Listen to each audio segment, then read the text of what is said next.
I built my electrical company from nothing over 30 years. Gave my wife everything she wanted. Raised 3 kids, including a son I chose to adopt. Then she came home at 4 a.m., whispered, "Don't ask," and I discovered she'd been stealing from veterans while sleeping with another man. My name is Kenneth Harrison. Most people call me Ken. I'm 56 years old, and I've spent the last 30 years building Harrison Electric from the ground up. Started as a one-man operation, working out of a beat-up van, and now I've got 15 guys on payroll and contracts all over Eastern Tennessee. It's honest work, the kind that makes your back ache and your hands rough, but it's mine. I built it with sweat and stubbornness, and it gave my family everything they needed. Maybe that was the problem. Maybe I gave them so much they forgot what it meant to earn anything. The night everything changed started like dozens before it. I was in my recliner at 3:47 a.m., wide awake, staring at the ceiling fan, making lazy circles in the dark. Sleep had become a stranger over the past few months. Every time I closed my eyes, my brain started cataloging details that didn't add up. The late-night phone call she'd taken in the garage. The new perfume that smelled nothing like the Chanel I'd been buying her for 2 decades. The way she'd started sleeping on the far edge of the bed, like I was something contaminated. At exactly 4:03 a.m., I heard her car pull into the driveway. The engine cut off, but she didn't come in right away. I watched through the window as she sat there in the dark, checking her phone, fixing her hair in the rearview mirror. When she finally walked to the door, her heels clicked on the concrete with the rhythm of someone who thought she'd gotten away with something. The lock turned. The door opened. She stepped inside, and even in the dim light from the street, I could see she looked different. Her hair was messier than it should have been for a charity planning meeting that supposedly ended at 11. Her blouse was buttoned wrong, one side hanging lower than the other. And there was something else, something in the way she moved, like she was still wrapped up in wherever she'd actually been. I didn't turn on the light. I just sat there in my recliner, hands resting on the worn armrests, watching her kick off her heels by the door. She didn't see me at first. She was too busy pulling out her phone again, smiling at the screen like it was telling her secrets I'd never be allowed to hear. "Long meeting," I said quietly. She jumped, her hand flying to her chest as she spun toward my voice. For just a second, I saw something flicker across her face. Not guilt exactly, more like annoyance at being caught off guard. "Ken," she said, and her voice had that edge it always got when she was about to lie to me. "You scared me. What are you doing up?" "Couldn't sleep," I replied, keeping my tone flat. "Happens a lot these days." She walked past me toward the hallway, and that's when I smelled it. Not her perfume. Something else. Men's cologne. The kind that comes in bottles shaped like grenades and gets advertised during football games. Scott Phillips wore that cologne. I knew because I'd smelled it on him 100 times over the years when we'd worked jobs together, back when I still thought he was my friend. "How was the meeting?"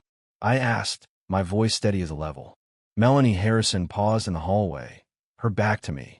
Her shoulders tensed just slightly. Then she turned her head, not quite looking at me, and whispered 2 words that told me everything I needed to know. "Don't ask." "Not, it was fine." "Not, we made good progress."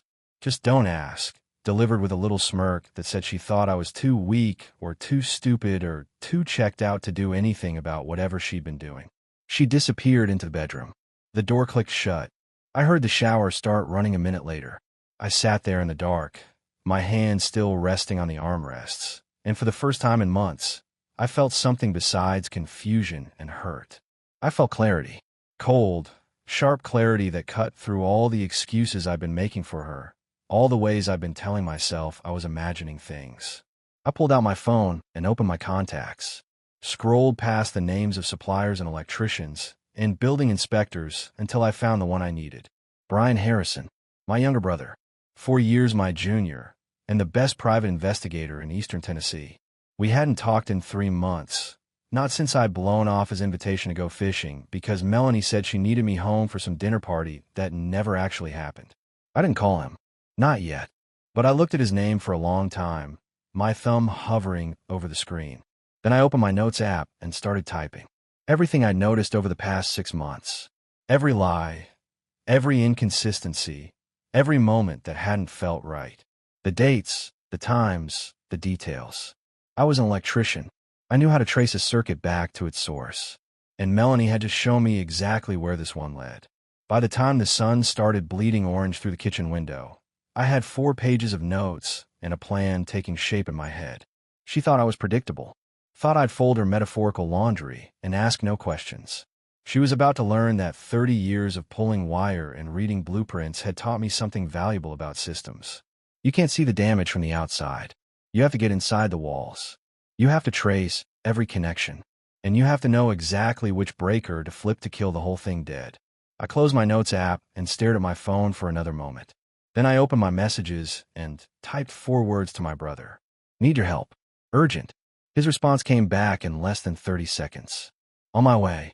Brian showed up at 6:47 a.m. in his old Ford pickup, the one with the dent in the passenger door from when he tailed a bail jumper through a Walmart parking lot 2 years ago. I watched him park on the street instead of the driveway, a habit from years of surveillance work. Never block your exit. Never announce your presence. Always leave yourself an out. I met him at the door before he could knock.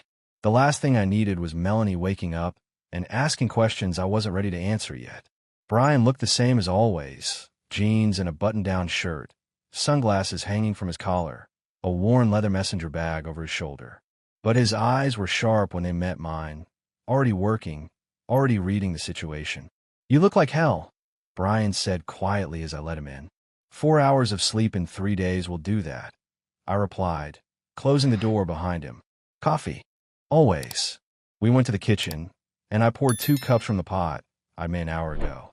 Brian sat at the table, pulled out a yellow legal pad and a pen from his bag, and looked at me with the expression of someone who'd been waiting for this conversation for a long time. So, he said, Melanie. I nodded, wrapping my hands around my mug. Melanie.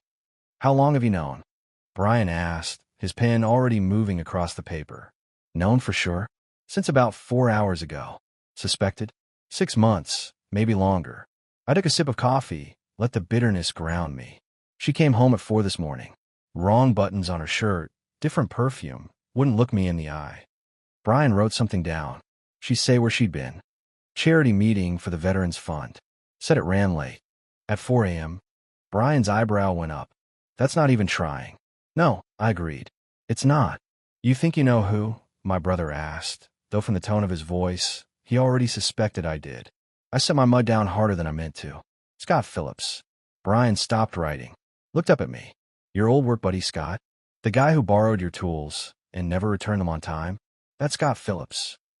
That's the one. Son of... Brian caught himself, shook his head. Okay, give me everything.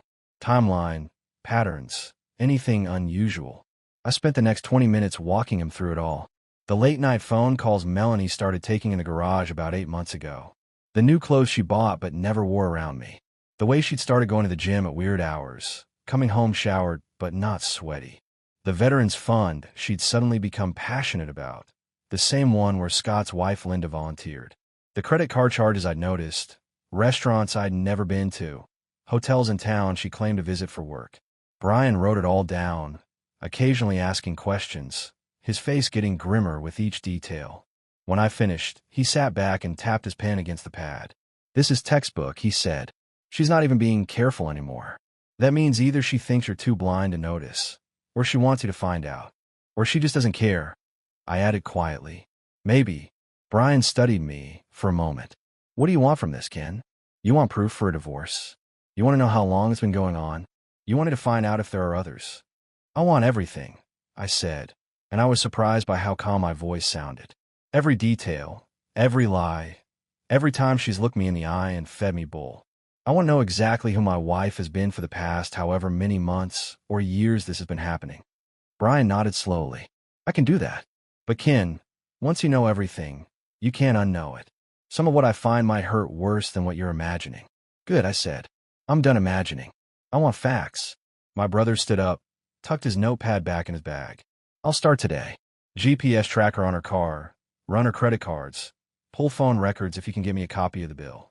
I'll also do backgrounds on Scott and anyone else in her circle. He paused at the kitchen door. One more thing. Where's Jake? He's staying at the rental property, I said. The duplex on Maple Street. Moved in 3 weeks ago. Needed his own space after coming back from deployment. You know what's going on? Brian asked. Not yet, I admitted.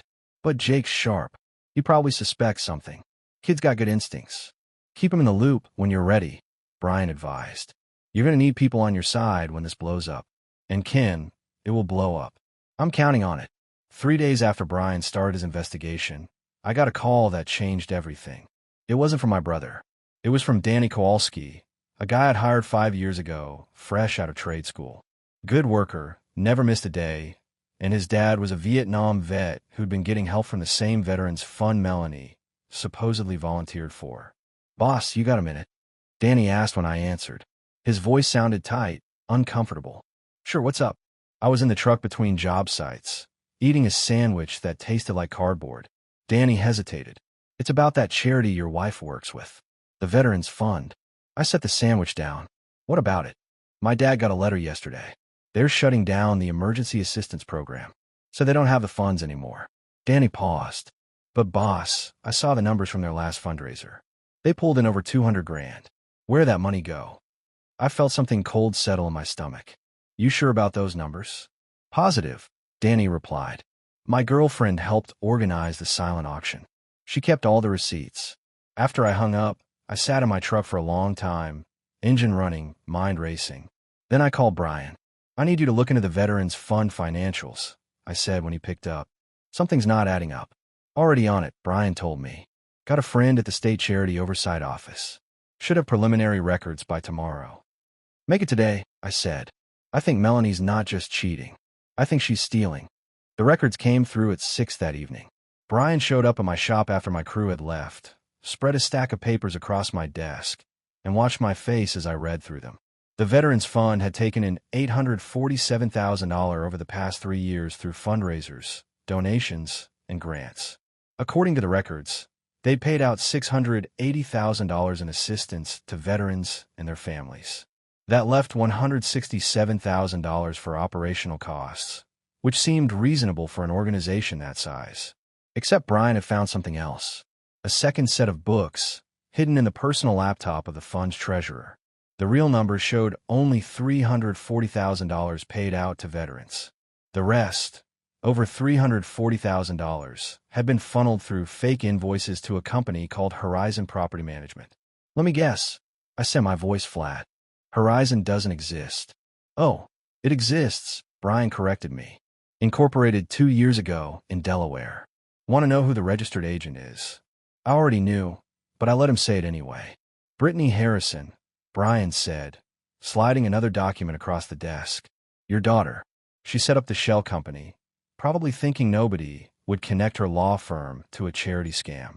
I stared at my daughter's signature on the incorporation papers.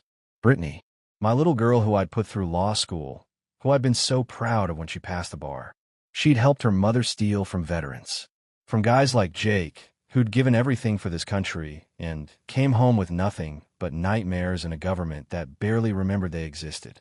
There's more, Brian said quietly. The checks from Horizon were cashed at 3 different banks. I tracked the deposits. Half went to an account in Melanie's name. The other half went to an account owned by Scott Phillips. I looked up at him. Scott's in on it too. Up to his neck, Brian confirmed. And, Ken, there's something else you need to know. Scott's been using that money to underbid you on contracts. He's been winning jobs with prices you couldn't match because he's been funding his business with stolen cash. That's when it clicked. The Jefferson Street project I'd lost 6 months ago. The school renovation that went to Scott's company, even though my bid was better. The warehouse job that somehow slipped through my fingers despite me having the relationship with the client. He hadn't just been sleeping with my wife. He'd been using her and my daughter to destroy my business while robbing veterans blind. I stood up slowly, walked to the window, looked out at the empty parking lot. My hands were steady. My mind was clear. The anger I felt wasn't hot and explosive. It was cold, precise, surgical. I want everything documented, I said, turning back to Brian. Every transaction, every fake invoice, every deposit. And I want to know everyone involved. What are you going to do? My brother asked. I'm going to wire the whole house, I replied. Cameras, audio, everything. I want to catch them talking about it. And then I'm going to introduce them to some friends of mine from the DA's office. Brian smiled. It wasn't a nice smile. Federal crime. Stealing from a veterans charity. That's serious time. Good, I said. They've earned it. I called Jake that night. Told him I needed his help with something. Didn't say what. He showed up the next morning at 7, looking better than he had in months. The shadows under his eyes were lighter, and he'd put on some weight. The space I'd given him in the duplex was doing what I'd hoped it would, giving him room to heal. "What's going on, Dad?" Jake asked, sitting across from me in the kitchen. He still called me Dad, even though he knew I'd adopted him when he was 8. Didn't matter that we didn't share blood. What mattered was that I'd been there every day since. I slid a folder across the table. "I need you to look at something, and I need you to tell me if I'm crazy." Jake opened the folder and started reading. I watched his face change as he went through the financial records, the fake invoices, the shell company documents. When he got to the page showing Brittany's name, his jaw clenched. When he saw the amount stolen from the Veterans Fund, his hands started shaking. "This is real?" Jake asked, his voice low and dangerous. "Every word," I confirmed. Jake set the papers down carefully, like they might explode. "Mom's been stealing from the fund. The same fund that's supposed to help guys like me. Her and Scott Phillips," I added, "with Brittany's help setting up the legal structure." Brittany knew. Jake looked up at me, and I saw something in his eyes I'd never seen before. Not anger, but something colder. Betrayal. She watched me struggle with the VA, watched me fight for disability benefits, and she knew Mom was stealing for veterans. "I'm sorry, son," I said quietly. Jake stood up, paced to the window, his shoulders tight. When he turned back, his face was composed, but I could see the Marine in him now, the part of him that had learned to compartmentalize pain and focus on the mission. "What do you need me to do?" Jake asked. I pulled out another folder. "Brian's installing cameras in the house tomorrow while Melanie's out. I need you to help me document everything in my office, all the files she might try to destroy. And Jake, I need you to know something. When this blows up, Brittany and Chad are going to side with their mother. Chad's a parasite," Jake said bluntly. "He'll go wherever the money is. But Brittany..." He shook his head. "I thought she was better than this." "So did I admitted." Jake looked at me for a long moment. "You know what the worst part is? I defended her. Last year, when some guys at the VFW were talking trash about lawyers, I told them Brittany was one of the good ones. Said she actually cared about helping people. She made her choices," I said. "Now we make ours. What's the end game?" Jake asked, sitting back down. "I'm going to document everything, build a case so tight they can't wiggle out of it. Then I'm going to hand it to the feds and watch them all go down." I paused. "And Jake, I'm going to make sure every veteran who got shortchanged gets made whole. I've got money saved. I'll cover it." Jake's eyes went wide. "Dad, that's over 300 grand. "I know," I said, "but it's the right thing to do. And son, I learned a long time ago that doing the right thing isn't always easy, but it's always worth it." Jake reached across the table and gripped my shoulder. "Count me in. Whatever you need." That's when I knew I'd raised him right. Blood didn't make a family. Honor did. And Jake had more honor in his little finger than Melanie, Brittany, and Chad combined. Brian installed the cameras on a Thursday morning while Melanie was supposedly at a Veterans Fund board meeting. Jake and I helped run the wires through the attic, hiding the equipment where she'd never think to look. We put cameras in the living room, kitchen, home office, and master bedroom. Audio recorders in every room. Everything feeding to a secure server Brian controlled from his office. "This feels wrong," Jake said as we were finishing up in the bedroom. "Like we're the bad guys." "We're not," I assured him, adjusting the camera hidden in the smoke detector. "We're documenting crimes. There's a difference." "Still feels dirty," Jake muttered. Brian came up the stairs carrying his toolkit. "All set. Systems live and recording. Everything uploads to encrypted cloud storage in real time. So even if she finds the cameras and destroys them, we'll have the footage." "How long until we have something usable?" I asked. "Could be days, could be weeks," Brian replied. "Depends on when she gets sloppy. But Ken, with criminals like this, they always get sloppy. They think they're untouchable." That night, Melanie came home at 11:30. I was watching TV in the living room, and she breezed past me like I was furniture, barely glancing in my direction. Went straight to the bedroom, closed the door, and I heard her on the phone within minutes. I pulled out my laptop, logged into the monitoring system Brian had set up. The audio from the bedroom came through crystal clear. I know, Melanie was saying, her voice low. "He's completely clueless. Today he asked me how the meeting went, and I just smiled and said it was productive. He believes everything I tell him. A pause while whoever was on the other end responded. Scott, I don't care about his feelings, Melanie continued, and hearing her say his name out loud, confirming what I already knew, felt like swallowing glass. The fund deposits hit tomorrow. That's another $42,000 split between us. By the end of the year, we'll have enough to make the move. Another pause. No, Brittany's handling the paperwork. She's already set up the accounts in the Caymans. Once we transfer everything, Kim won't be able to touch it. And honestly, after all these years of him boring me to death with his electrical codes and job site stories, I think I've earned it. She laughed then. Actually laughed. Like stealing from her husband and from veterans was some kind of joke. I should go, Melanie said. But tomorrow night, same place? The Riverside Inn, room 412. A pause, then softer. I miss you too. See you tomorrow. The call ended. I sat there staring at the laptop screen, watching Melanie get ready for bed through the hidden camera, and I felt nothing. Not anger, not hurt, just cold calculation. She just confessed to everything. The affair with Scott, the financial scheme, Brittany's involvement, even their plan to move the money offshore. I saved the audio file, sent it to Brian with a timestamp, then forwarded it to a secure email account I'd set up specifically for evidence. Then I did something I hadn't done in weeks. I slept, really slept, because I knew exactly what was coming next, and I was ready for it. The next morning, I went to my lawyer's office. Not the family attorney we'd used for years, the one Melanie knew about. I went to Patricia Novak, a shark in a tailored suit who specialized in high-asset divorces and financial crimes. Mr. Harrison, Patricia said, gesturing me into her office. Your brother said you needed immediate representation. I need two things, I told her, sitting down. First, I need to divorce my wife in a way that protects every asset I've built. Second, I need to make sure she goes to prison for what she's done. Patricia smiled. It was the smile of someone who'd been waiting for a case like this. Tell me everything. I did. Showed her the financial records, the shell company documents, the audio recording from last night. Watched her eyes light up as she realized what she was looking at. This is federal, Patricia said, leaning back in her chair. Wire fraud, charity fraud, possibly money laundering. Mr. Harrison, your wife is looking at serious time. 20 years, maybe more. Good, I said.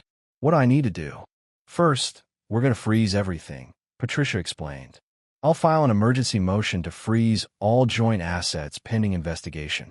Second, we're going to contact the FBI. They'll want this case. Third, we're going to make sure every penny stolen from that veterans fund gets returned and that the people responsible pay for it. My daughter's involved, I said quietly. Brittany. She's a lawyer. She set up the shell company.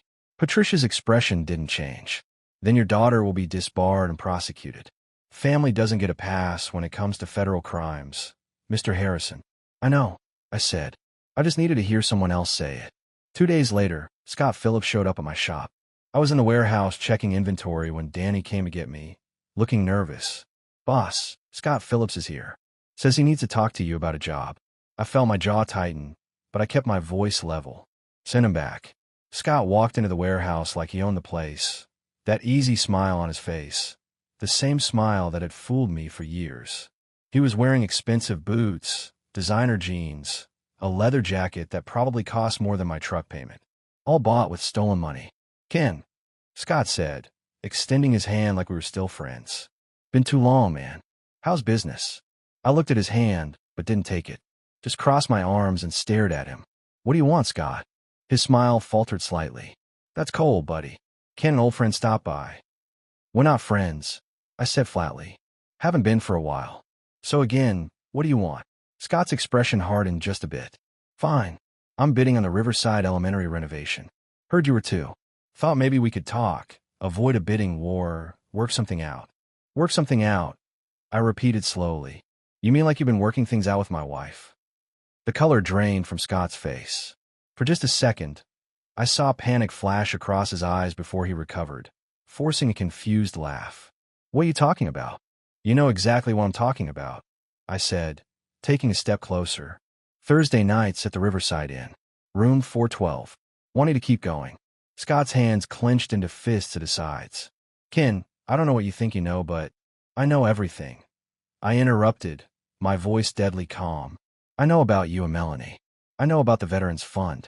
I know about the shell company and the offshore accounts. I know how you've been using stolen money to undercut my bids and destroy my business. I know all of it, Scott. Every single detail. Scott took a step back, and I saw something shift in his face. The friendly mask dropped completely, replaced by something ugly and desperate. You can't prove any of that. Yes, I can, I said. Audio recordings, financial records, paper trails, witness statements. I can prove every single thing I just said. And here's what's going to happen next. You're going to go home and tell your wife, Linda, what you've done. You're going to tell her everything. Because if you don't, I will. Linda doesn't need to know anything, Scott said quickly. Linda's a federal prosecutor, I replied, and watched his face go white. Did you forget that part? Or did you just assume she'd never find out her husband was a thief and a liar? Scott's voice dropped to a hiss. If you tell Linda, I'll make sure Melanie takes you for everything in the divorce. I smiled then. Not a nice smile. The smile of a man holding all the cards. Melanie's going to prison, Scott. And so are you. The FBI already has the case. They're building the charges as we speak. So go ahead. Make whatever threats you want. Won't matter where you're going. You're bluffing, Scott said, but his voice shook. Am I?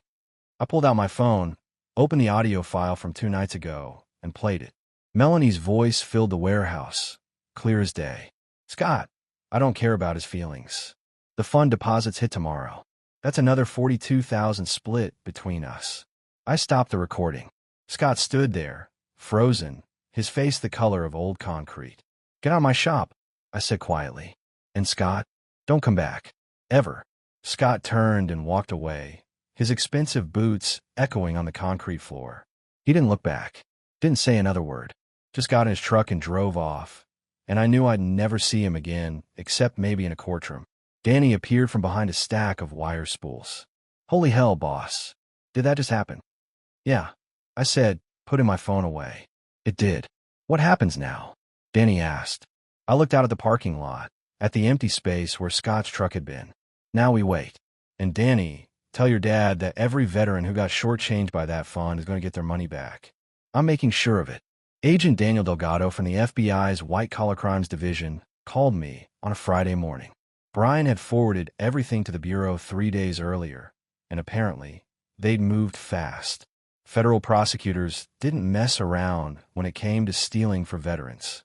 Mr. Harrison, I need you to come in for an interview, Agent Delgado said, his voice professional but not unfriendly.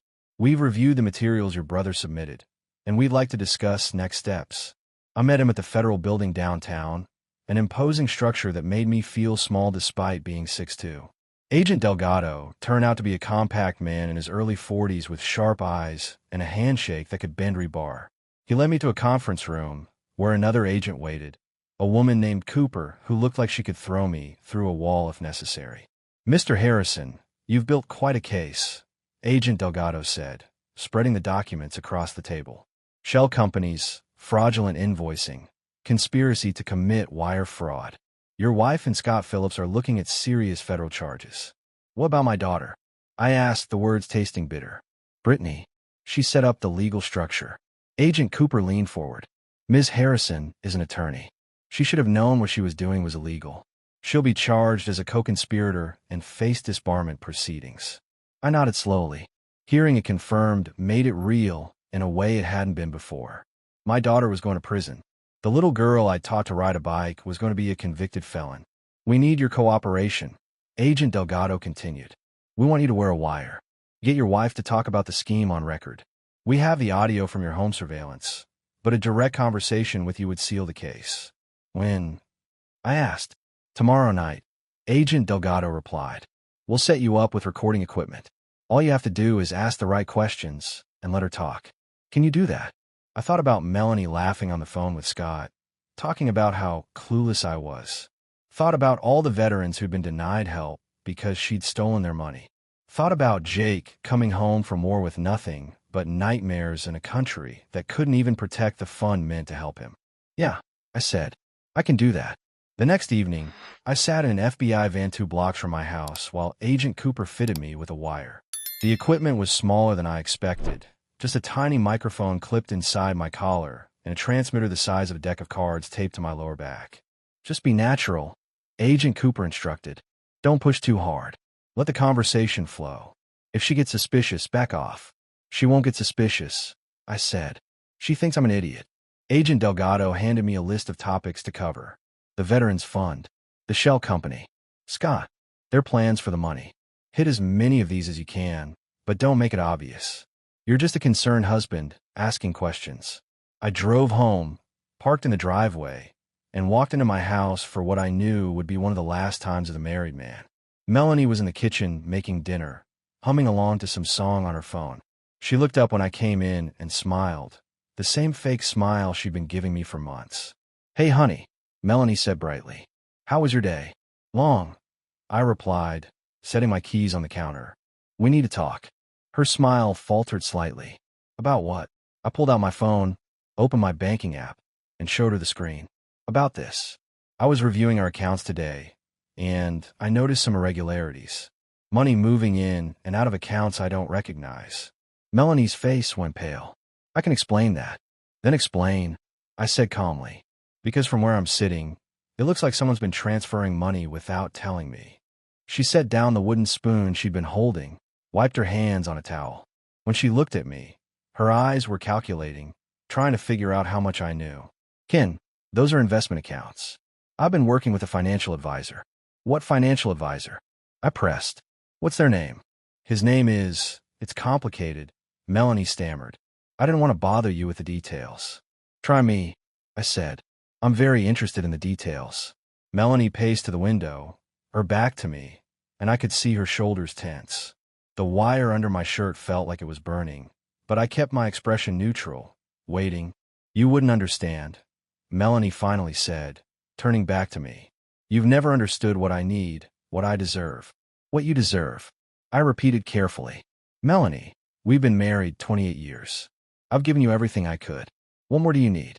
She laughed, but it was harsh, brittle. Everything you could. Ken, you gave me a middle-class life in a middle-class house with a middle-class husband who talks about electrical codes and job sites like they're interesting. Do you know how boring that is? The words stung, but I kept my voice level. So the money transfers, that's what? Your escape fund.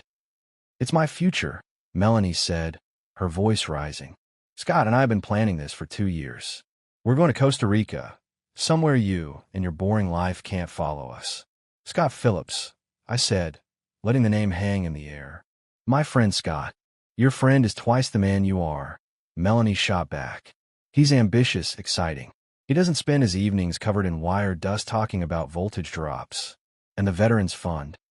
I asked, moving to the next topic on Agent Delgado's list. Where does that fit into your plan? Melanie froze. Her eyes went wide, and I saw a panic flicker across her face. What about the Veterans Fund? You tell me, I said quietly. Because I've been doing some math, Melanie. The fund raised almost $850,000 over 3 years, but only half of that made it to veterans. Where did the rest go? You're paranoid, she said, but her voice shook. You don't know what you're talking about. Then explain it to me. I pressed. Explain Horizon Property Management. Explain the invoices for services that were never provided. Explain why Brittany's name is on the incorporation documents. Melanie's face crumbled. She grabbed the edge of the counter like she might fall. How long have you known? Long enough, I replied. But I want to hear it from you. All of it. She looked at me for a long moment, and something shifted in her expression. Maybe she was tired of lying. Maybe she just didn't care anymore. Whatever the reason, she started talking. It was Scott's idea, Melanie said, her voice flat. 2 years ago, he came to me with a plan. The Veterans Fund was bringing in serious money, and nobody was really watching how it got spent. He said we could skim 30, maybe 40%, and no one would notice. And Brittany? I asked, my heart breaking all over again. She's a lawyer, Melanie said, like that explained everything. We needed someone who could set up the legal structure, make it look legitimate. She agreed because she doesn't think you deserve the business you built. She thinks you're weak, Ken. We all do. The words hung in the air like poison. My wife, my daughter, both of them thinking I was weak because I'd been honest, because I'd work hard and play by the rules. How much did you steal? I asked quietly. $340,000, give or take, Melanie replied. and there was almost pride in her voice. Scott used his share to undercut your bids, take your contracts. I used mine to prepare for our new life. Brittany got a percentage for her legal work. And the veterans who needed help. I asked. The ones like Jake, who came home with nothing. Melanie shrugged. They still got some money. Not our fault the government doesn't take care of them better. I stared at my wife, this woman I'd spent 28 years with, and realized I'd never really known her at all. She wasn't just unfaithful. She was cruel, selfish, and completely devoid of the values I'd thought we shared. I want a divorce, I said simply. Melanie laughed. Fine, but I'm taking half of everything, Ken. The house, the business, the retirement accounts. All of it. No, I said calmly. You're not. Watch me, she said. I've got a lawyer. You've got nothing, I interrupted, except a federal indictment coming your way. The FBI has everything, Melanie. Every transaction, every fake invoice, every conversation. They have you, Scott, and Brittany dead to rights. The color drained from her face. You're lying. I lifted my shirt slightly, showed her the wire taped to my back.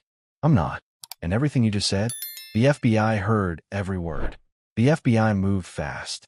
Within 48 hours of Melanie's recorded confession, federal agents executed search warrants on our house, Scott's business, and Brittany's apartment. I watched from across the street as they carried out boxes of documents, computers, phones. Melanie stood on the lawn in handcuffs, her face twisted with rage and disbelief. She'd really thought she'd get away with it. Brian called me that afternoon. Scott and Brittany were arrested this morning. All three of them are being held pending arraignment. What about Chad? I asked. My son, the streamer who'd spent the last 5 years living off my money while contributing nothing.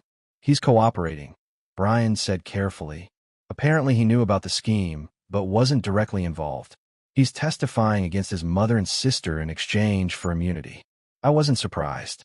Chad had always been a survivor, the kind of person who'd throw anyone under the bus to save himself. At least this time his selfishness was working in the right direction. Jay came by the shop later that day. He looked lighter somehow, like a weight had been lifted. I heard about the arrests, he said, sitting across from me in my office. How are you holding up? Honestly, I said, I feel relieved. For the first time in months, I can breathe. The guys at the VFW heard what you did. Jay continued. How you're using your own money to make sure every veteran gets what they were owed from the fund.